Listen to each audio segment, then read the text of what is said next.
وأحسن منك لم تر قط عيني وأجمل منك لم تلد النساء خلقت مبرأ من كل عيب خلقت مبرأ من كل عيب كأنك قد خلقت كما تشاء كتاب أنزلناه إليك مبارك ليدبروا آياته وليتذكر أولو الألباب۔ یہ کتاب برکت والی ہے جسے ہم نے آپ کی طرف نازل فرمایا ہے تاکہ دانش مند لوگ اس کی آیتوں میں غور و فکر کریں اور نصیحت حاصل کریں۔ اللہم صلی علی سیدنا محمد وعلی آل سیدنا محمد بعدد کل ذرۃ مئۃ الف الف مرۃ۔ سامعین و ناظرین کرام، السلام علیکم ورحمۃ اللہ وبرکاتہ۔ سامعین کرام، سورہ شورى آیت نمبر 14 سے 16 آج کا سبق ہے، اور موضوع کیا ہم نے حق سے منہ پھیر لیا ہے؟ اس کے ساتھ آج کے سبق کا آغاز کرتے ہیں۔ سب سے پہلے گزشتہ سبق کا اعادہ ہوگا۔ وما تفرقوا إلا من بعد ما جاءهم العلم بغيا بينهم ولولا كلمة سبقت من ربك إلى أجل مسمى لقضي بينهم وَإِنَّ الَّذِينَ أُورِثُوا الْكِتَابَ مِنْ بَعْدِهِمْ لَفِي شَكٍّ مِّنْهُ مُرِيبٍ۔ اور انہوں نے فرقہ بندی نہیں کی تھی مگر اس کے بعد جب کہ ان کے پاس علم آ چکا تھا، محض آپس کی ضد اور ہٹ دھرمی کی وجہ سے، اور اگر آپ کے رب کی جانب سے مقررہ مدت تک کی مہلت کا فرمان پہلے صادر نہ ہوا ہوتا تو ان کے درمیان فیصلہ کیا جا چکا ہوتا، اور بے شک جو لوگ ان کے بعد کتاب کے وارث بنائے گئے تھے وہ خود اس کی نسبت فریب دینے والے شک میں مبتلا ہیں۔ سامعین کرام، سورہ شورى آیت نمبر 14۔ وما تفرقوا، اور انہوں نے اختلاف نہیں کیا، الا من بعد ما جاءهم العلم بغیا بینہم، مگر اس کے بعد جب ان کے پاس علم آ گیا آپس میں ضد ہٹ درمی کی وجہ سے، ولولا کلمۃ سبقت من ربک، اور اگر ایک بات پہلے نہ ہو چکی ہوتی کہ ان کو ایک وقت مقرر تک مہلت دینی ہے، لقضی بینہم، تو ان کے درمیان فیصلہ ہو چکا ہوتا۔ وَإِنَّ الَّذِينَ أُورِثُوا الْكِتَابَ، اور وہ لوگ جو کتاب کے وارث بنائے گئے، من بعدہم، اس کے بعد، لفی شک منہ مریب، اس کے بارے میں شک میں ہے۔ سامعین کرام، دین میں اختلاف کا تذکرہ ہو رہا ہے۔ اختلاف جو ہے دین میں اختلاف ناجائز ہے، حرام ہے، اور تفرقہ بازی جو ہے اللہ تعالیٰ نے اسے منع کیا ہے۔ وَلَا تَكُونُوا كَالَّذِينَ فَرَّقُوا دِينَهُمْ وَكَانُوا شِيَعًا لَسْتَ مِنْهُمْ فِي شَيْءٍ۔ إِنَّ الَّذِينَ فَرَّقُوا دِينَهُمْ وَكَانُوا شِيَعًا لَسْتَ مِنْهُمْ فِي شَيْءٍ، کہ وہ لوگ جنہوں نے دین میں تفرقہ ڈال دیا اور پارٹی پارٹی ہو گئے، آپ ان میں سے کسی میں سے بھی نہیں ہیں، ان کا معاملہ اللہ کے حوالے ہے۔ بہرحال تفریقہ اس میں دیکھیں، ہمارے سمجھنے کی بات یہ ہے، میں نے آپ کو گزشتہ درس میں بھی یہ بتایا تھا کہ مقصود ایک ہے، اس کا راستہ ایک ہے، صراط مستقیم، پھر اس کا طریقہ بھی ایک ہے۔ آج ہمارے لیے اس میں یہ سبق ہے۔ اب جو اخلاص سے اللہ تعالیٰ کو منزل بنا لیتا ہے، اس کے لیے دین میں تفرقہ بازی کی کوئی گنجائش ہی نہیں ہوتی، وہ تفرقہ بازی میں بڑھتے ہی نہیں ہے۔ کہ میں یہ ہوں، میں وہ ہوں، میں یہ ہوں، میں وہ ہوں۔ بہرحال سیدھے طریقے سے یعنی ہدایت جو ہے واضح ہے۔ حضور نے فرمایا ہے کہ حق آ گیا ہے، حق واضح ہے، حرام واضح ہے، حلال واضح ہے، اس کے مابین جو ہے وہ مشتبہ ہے، اس کو نہ کرو۔ اور اللہ یعنی یہ حدیث ہے سامنے کرام۔ بہرحال یہ دیکھیں، دین میں تفرقہ بازی کی تاریخ جو ہے وہ بہت پرانی ہے، وہ چلی آ رہی ہے، حضرت آدم علیہ السلام کے بعد سے چلی آ رہی ہے۔ حضرت نوح علیہ السلام، حضرت نوح علیہ السلام تب آئے جب دین میں تفرقہ ہو گیا۔ حضرت آدم علیہ السلام کے جو پیغام، سچا پیغام تھا، اس میں لوگوں نے شرک نکال لیا، مشرک بن گئے، کافر ہو گئے، مشرک بن گئے۔ پھر یہ تمام پیغمبران جب آئے ہیں، جب امت میں اختلاف پیدا ہوا ہے۔ بہرحال تو یہ تاریخ بڑی پرانی ہے، اور اس کی وجہ کیا ہے؟ بغیم بینہم، واحد وجہ اس کی یہ ہے کہ آپس میں ضد، ہٹ درمی اور خود پسندی ہو جاتی ہے سامعین کرام۔ یہ ساری وجوہات ہیں۔ انسان کی توجہ جب حق سے ہٹ جائے تو پھر یہ ہے کہ وہ پھر مختلف تشریحات کرنے لگتا ہے دین کی۔ تو بغیم بینہم ولولا کلمۃ سبقت من ربک، اس میں مضمون یہ ہے، اس آیت کے اس حصے میں اللہ تعالیٰ نے یعنی انسان کو پیدا کیا ہے اور اس کو ایک مہلت بھی دی ہے۔ وَلَكُمْ فِي الْأَرْضِ مُسْتَقَرٌّ وَمَتَاعٌ إِلَىٰ حِینٍ، اور انسان اول کو جب اتارا جا رہا تھا تو اس سے جو خطاب ہوا تو اس میں یہ تھا کہ تمہارے لیے زمین میں مستقر ہے، ایک عارضی ٹھکانہ ہے اور ایک وقت تک فائدہ اٹھانا ہے۔ دنیا جو ہے سامعین کرام دارالعمل ہے، دارالعمل ہے۔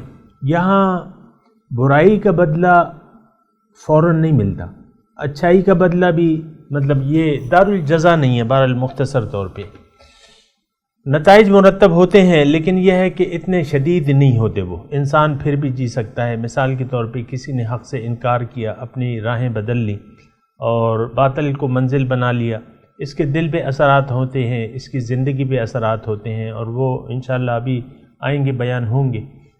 یہ جو وہ ہے اس کے بعد جو ہے آیت نمبر 17 میں یہ مضمون آئے گا انشاءاللہ،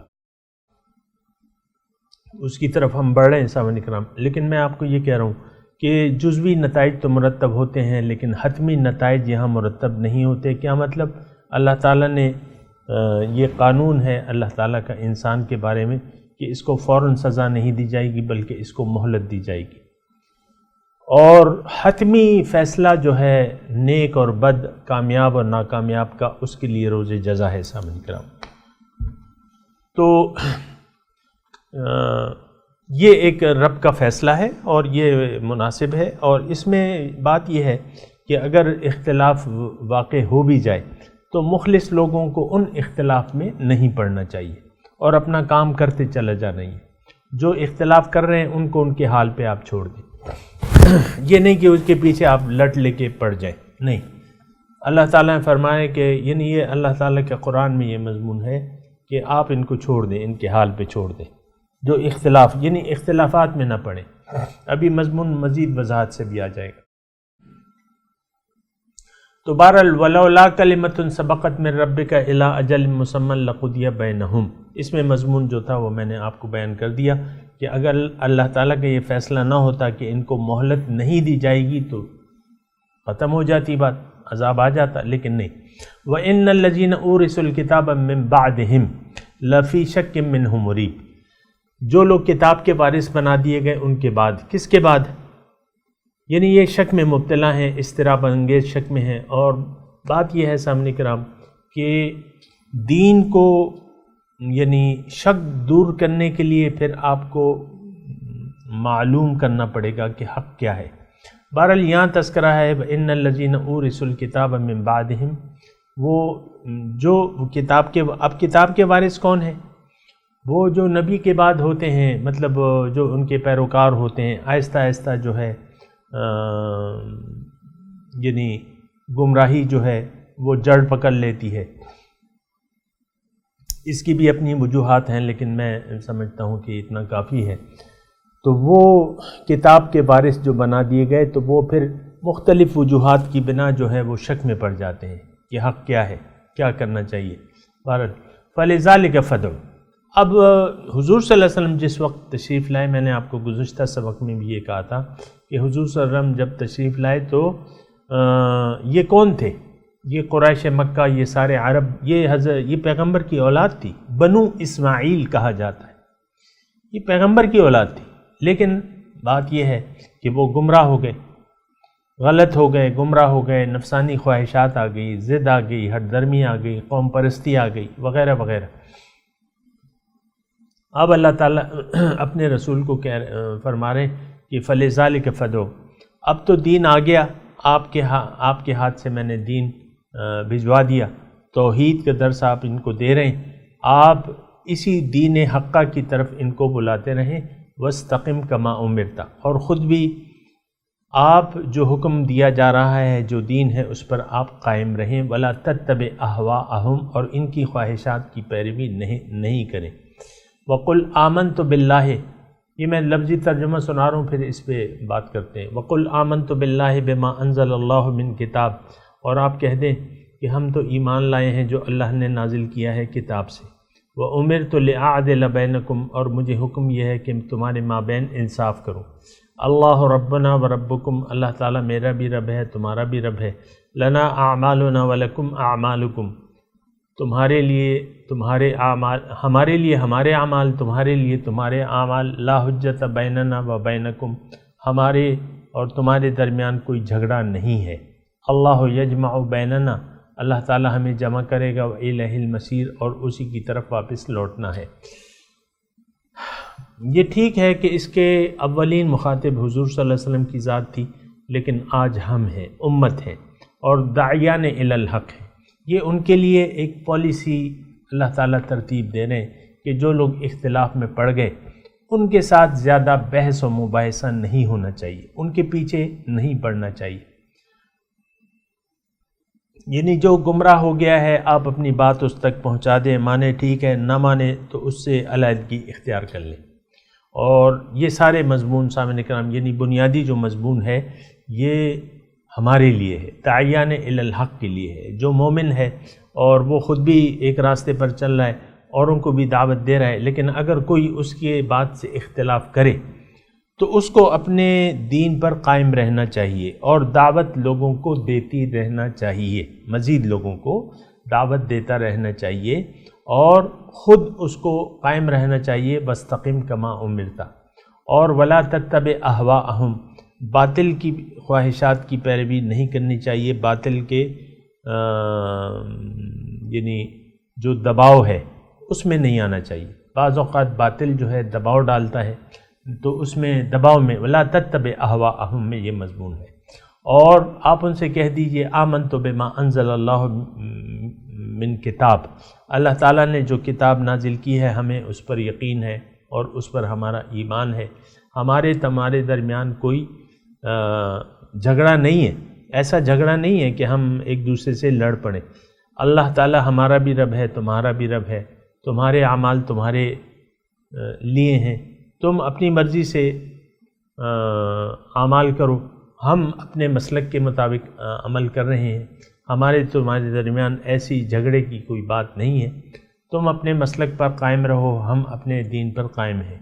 اللہ یجمع، فیصلہ جو ہے وہ جمع ہونے والے دن جو ہے، جب سب جمع کیے جائیں گے اس دن فیصلہ آ جائے گا، اور اسی کی طرف لوٹنا ہے۔ یہ اس کا مضمون ہے سامعین کرام۔ آگے چلتے ہیں۔ والذین یحاجون فی اللہ من بعد ما استجیب لہ، اور والذین یحاجون، اور جو لوگ بحث کرتے ہیں، جھگڑا کرتے ہیں، فی اللہ، اللہ کے بارے میں، یعنی اللہ تعالیٰ کے دین کے بارے میں، من بعد ما استجیب لہ، پہلے لفظی ترجمہ سن لیں۔ والذین یحاجون فی اللہ، جو جھگڑا کرتے ہیں اللہ کے بارے میں، اللہ کے دین کے بارے میں، من بعد ما استجیب لہ، اس کے بعد کہ دین کو مان لیا گیا، یعنی اس کی پیروی کے مومن ہیں وہ ایمان لے آئے۔ من بعد ما استجیب لہ حجتہم داحضۃ، ان کی جو حجت بازی ہے اب یہ باطل ہے. عند ربہم، رب کے نزدیک. وعلیہم غضب ولہم عذاب شدید، ان پہ اللہ تعالیٰ کا غضب ہے اور شدید عذاب ہوگا ان پہ. یہ بھی وہی مضمون ہے سامعین کرام. اللہ تعالیٰ یعنی اس آیت میں آپ کو اگر اپنے الفاظ میں تھوڑا سا یہ مضمون بیان کر دوں کہ جب حق آ جاتا ہے، اللہ تعالیٰ کی طرف سے جب حق آ جاتا ہے اور اس کو یعنی ایک ٹولی اس کو مان لیتی ہے، یعنی پیغمبر ہوتا ہے، پیغمبر کے پیروکار ہوتے ہیں. اب حق آنے کے بعد اگر کوئی اس میں جھگڑا کرے، حق میں جھگڑا کرے، یحاجون فی اللہ، تھوڑا سا ٹیکسٹ کو دیکھتے رہے نا، والذین یحاجون فی اللہ، جو اللہ کے بارے میں یعنی اللہ کی صفات کے بارے میں جھگڑا کرتے ہیں. یقیناً اللہ کی ذات کے بارے میں تو جھگڑا نہیں ہوتا، اور اللہ کے صفات کے بارے میں جھگڑا زیادہ ہوتا ہے. مثال کے طور پہ اللہ تعالیٰ کی صفت ہے واللہ الذی لا الہ الا ہو، اللہ تعالیٰ وہ ذات ہے جس کے سوا کوئی معبود نہیں. اور ہم نے جو ہے بہت سے معبود باطل جو ہے بنا لیے ہیں، اور بہرحال ابھی اس پہ بات کرتے ہیں. لیکن یہ ہے کہ جو لوگ حق واضح ہو جانے کے بعد اس میں اختلاف کرتے ہیں، اللہ تعالیٰ اس آیت میں یہ فرما رہا ہے کہ ان کا اختلاف جو ہے بیجا ہے اور باطل ہے. حجتہم داحدۃ، ان کی جو بحث ہے تو وہ داحدۃ کا مطلب باطل ہے، ان کی حجت بازی جو ہے وہ باطل ہے اور ان پر غضب ہے. لہو حجت، ایک منٹ، لہو حجتہم داحدۃ، ان کی حجت بازی ان کے رب کے نزدیک باطل ہے. عند ربہم، رب کے نزدیک. وعلیہم غضب، اور ان پہ اللہ تعالیٰ کا غصہ ہے اور ان کے لیے شدید عذاب ہے.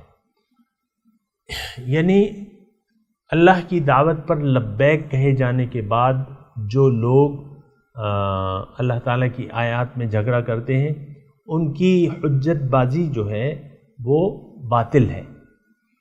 تو سامعین کرام، اس آیت نمبر 16 میں مضمون یہ ہے کہ اللہ تعالیٰ نے اپنی جانب سے جو ہدایت ہمیں بھجوائی ہے اس کا ایک خاص مقصد ہے، اور وہ مقصد انسان کی کامیابی ہے. یہ انسان کے اپنے فائدے میں ہے کہ وہ اللہ تعالیٰ کی ہدایت کو قبول کر لے. اب دیکھیں، اللہ تعالیٰ نے تو سیدھے راستے کی ہدایت کی ہے. واللہ یہدی یعنی ویہدی من یشاء الی صراط مستقیم، اللہ تعالیٰ ہدایت دیتا ہے جسے چاہتا ہے صراط مستقیم کی طرف. اب جو اللہ کو منزل نہیں بناتے جو لوگ، اور باطل کو منزل بنا لیتے ہیں، باطل کو مقصود ٹھہرا لیتے ہیں، اور حالانکہ حق اللہ تعالیٰ کی طرف سے آ گیا ہے، اب وہ اگر کوئی حق کے خلاف بات کرتے ہیں باوجود سمجھ جانے کے، تو بات یہ ہے کہ یجحدون کے الفاظ آئے ہیں، ذالک بانہم کانوا بآیاتنا یجحدون، کہ یہ لوگ میری احکامات میں دیدہ دانستہ احکامات سے انکار کرتے ہیں. تو اب جو یعنی جان بوجھ کے اگر کوئی حق سے پھرتا ہے تو یہ پھرنا تو اس کا باطل ہے اس کی، لیکن اب اس میں ہوگا کیا، اس کا نتیجہ کیا ہوگا؟ ایک تو یہ اس کی حجت بازی جو ہے وہ باطل ہے، نمبر ایک. دیکھیں آسان ترجمے میں آپ کو بتا رہا ہوں. اور ان پہ غضب ہوگا، اللہ تعالیٰ کا ان پہ غضب ہوگا، اور یہ اچھا بارہ وَلَهُمْ عَذَابٌ شدید، ان کے لیے شدید عذاب ہے. اب ایک سوال میں آپ سے یہ کرتا ہوں، میں اور آپ جس معاشرے میں رہ رہے ہیں، کیا یہ لوگ جانتے نہیں ہیں کہ قرآن اللہ تعالیٰ کی کتاب ہے؟ کیا ان لوگوں کو معلوم نہیں ہے کہ رسول حق ہے اور ان کا طریقہ برحق ہے؟ لیکن پھر آج دیکھیں، آج ہم معاشرتی یعنی اجتماعی طور پہ قرآن سے ہم نے منہ موڑ لیا ہے، باطل کو ہم نے اپنی منزل بنا لیا ہے، اللہ کو منزل بنانے کے لیے کوئی تیاری نہیں ہے، زندگی خالص اللہ کے لیے گزارنے کے لیے کوئی تیار نہیں ہے. دنیا کو ہم نے اپنی منزل بنا لیا ہے، اور اپنی جو سعی اور کوشش ہے اس کو وقف کر دیا ہے ظاہر کے لیے، ظاہر کے لیے۔ ضل سعیہم فی الحیات الدنیا کے الفاظ ہیں قرآن میں کہ ان کی تمام کوششیں، سب سے زیادہ نقصان میں وہ لوگ ہیں جن کی ساری کوششیں گم ہو گئیں دنیا ہی کے لیے۔ اب ہمارے ارد گرد بلکہ اجتماعی طور پہ تقریباً اکثریت جو ہے وہ گمراہ ہو چکی ہے۔ اللہ تعالیٰ کی طرف سے رخ پھیر کے انہوں نے ظاہر کی طرف رخ کر لیا ہے۔ قرآن کو قانون بنانے کی بجائے ہم نے ذاتی خواہشات کو اجتماعی اور انفرادی طور پر اپنا قبلہ اور کعبہ بنا لیا ہے۔ یعنی نفس کے معبود کی ہم پرستش کر رہے ہیں، باطل کو ہم نے منزل بنا لیا ہے۔ تو اب اس کا نتیجہ کیا ہے؟ اس کا نتیجہ تو یہی ہے کہ ہماری تمام کوششیں جو ہیں وہ باطل ہیں۔ اس آیت کی روح سے ہماری تمام کوششیں باطل ہیں۔ اب اس کا نتیجہ کیا ہوگا؟ سامعین کرام، اس کا نتیجہ یہ ہے کہ اب ہم پر اللہ تعالی یعنی ان لوگوں پر جو لوگ حق میں جھگڑا کرتے ہیں، اللہ کو منزل نہیں بنانے کے لیے تیار، یعنی اللہ کے دین کو اپنانے کے لیے جو تیار نہیں ہے، جنہوں نے باطل کو منزل بنا لیا ہے، باطل کو مقصود بنا لیا ہے، تو اس کا مطلب یہ ہے کہ اب یہ لوگ اس آیت کی روح سے اللہ تعالیٰ کے غضب کے مستحق ہیں اور شدید عذاب کے مستحق ہیں۔ اگر میں آپ کو کہوں کہ اجتماعی طور پہ یہ ہم نے ایک رویہ بنا لیا ہے، ایک ذہنیت ایسے بنا لی ہے کہ دنیا ہی کے لیے ہم جی رہے ہیں، دنیا ہی کے لیے ہم جی رہے ہیں اور دنیا ہی ہماری منزل بن چکی ہے۔ اور میں آپ کو کہتا رہتا ہوں کہ آج اللہ تعالیٰ کا غصہ ہماری طرف متوجہ ہے، علیہم غضب، اس آیت میں ہے نا کہ ان پہ اللہ کا غصہ ہوگا، غضب ہوگا اللہ تعالیٰ کا، اور ان پہ شدید عذاب ہوگا۔ اور میں آپ کو یہ بھی کہتا رہتا ہوں کہ مسلمان اس وقت اللہ تعالیٰ کے شدید غصے کا شکار ہے، اللہ تعالیٰ کا غضب ہے، ہماری قوم پہ اللہ تعالیٰ کا غضب ہے۔ من حیث القوم آپ دیکھیں، ہم نے حق سے منہ چرا لیا ہے، حق کو باطل کو حق سمجھ لیا ہے، اور حق کو معاذ اللہ ہم باطل سمجھتے ہیں۔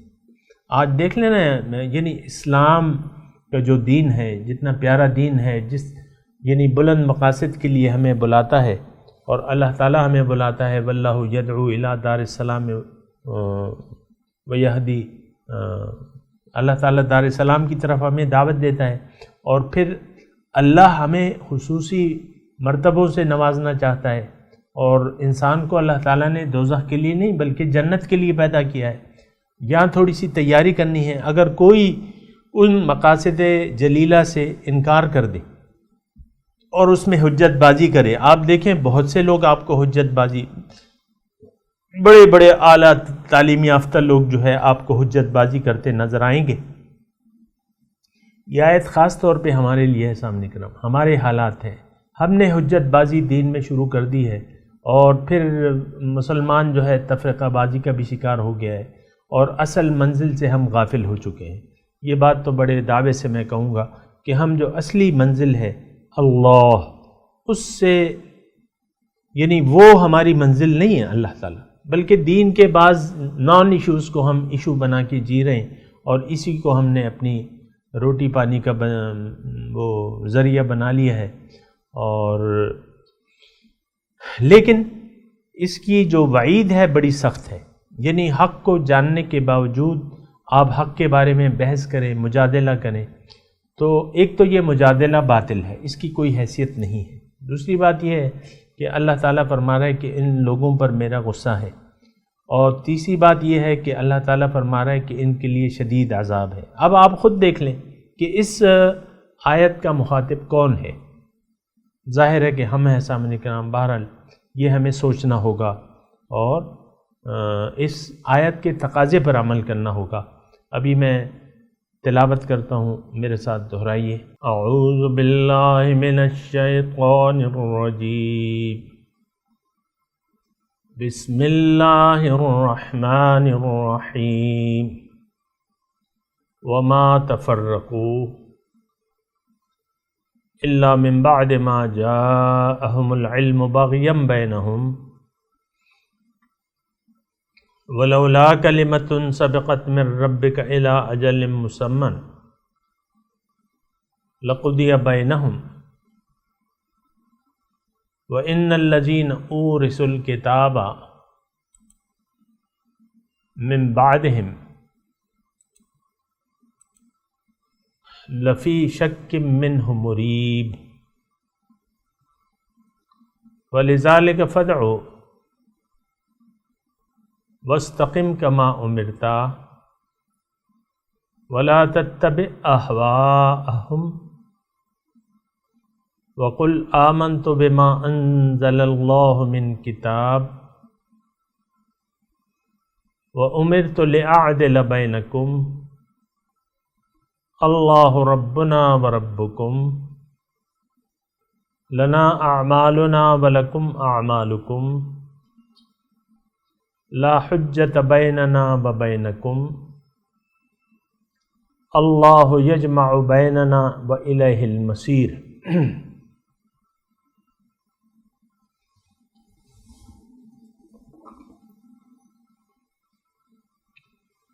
والذین یحاجون فی اللہ من بعد ما استجیب له حجتهم داحدۃ عند ربهم وعلیہم غضب ولہم عذاب شدید۔ اب ترجمہ سنا دیں۔ وما تفرقوا الا من بعد ما جاءهم العلم بغیا بینہم، انہوں نے تفرقہ نہیں ڈالا یعنی اختلاف نہیں ہوا ان میں الا مگر اس وقت من بعد ما جاءهم العلم جب ان کو آ گیا علم دین کا، بغیا بینہم آپس کی ضد کی وجہ سے اختلاف ہو گیا، ولولا کلمۃ سبقت من ربک، اور اگر آپ کے رب کی طرف سے ایک مقررہ مدت تک مہلت دینے کا فیصلہ ہو نہ چکا ہوتا، لقضی بینہم تو ان کے درمیان فیصلہ کر دیا جاتا، وَإِنَّ الَّذِينَ أُورِثُوا الْكِتَابَ مِن بَعْدِهِمْ، اور بے شک جو لوگ ان کے بعد کتاب کے وارث بنائے گئے، لفی شک منہ مریب، البتہ وہ اس سے تردد میں ڈالنے والے شک میں ہیں، فلذالک فادع، پس آپ اسی کے لیے بلائیں، واستقم کما امرت، اور آپ قائم رہیں جیسا کہ آپ کو حکم دیا گیا ہے، ولا تتبع اہواءہم، ان کی خواہشات کی پیروی نہ کریں، وقل آمنت باللہ بما انزل اللہ من کتاب، اور آپ یہ کہیں کہ میں ایمان لے آیا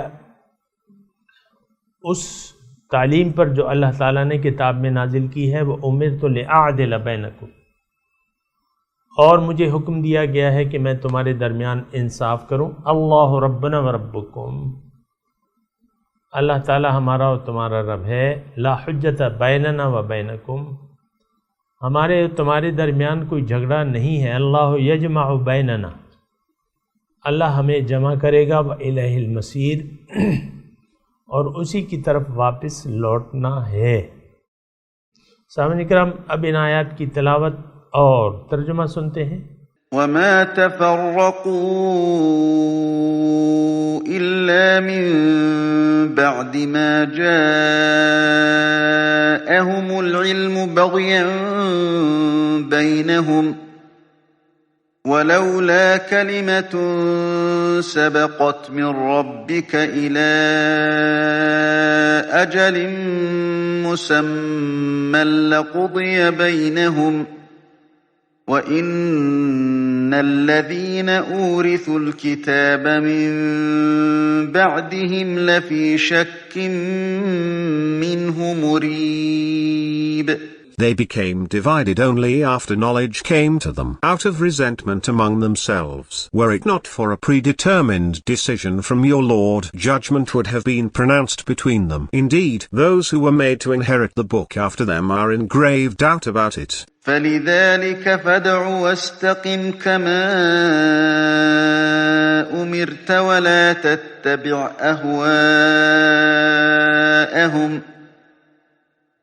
تتبع أهواءهم وقل آمنت بما أنزل الله من كتاب وأمرت لأعدل بينكم الله ربنا وربكم لنا أعمالنا ولكم أعمالكم لا حجة بيننا وبينكم الله يجمع بيننا وإليه المصير. To this go on inviting, and be upright as you were commanded, and do not follow their inclinations, and say, I believe in whatever book God has sent down, and I was commanded to judge between you equitably. God is our Lord and your Lord. We have our deeds, and you have your deeds. Let there be no quarrel between us and you. God will bring us together, and to him is the ultimate return.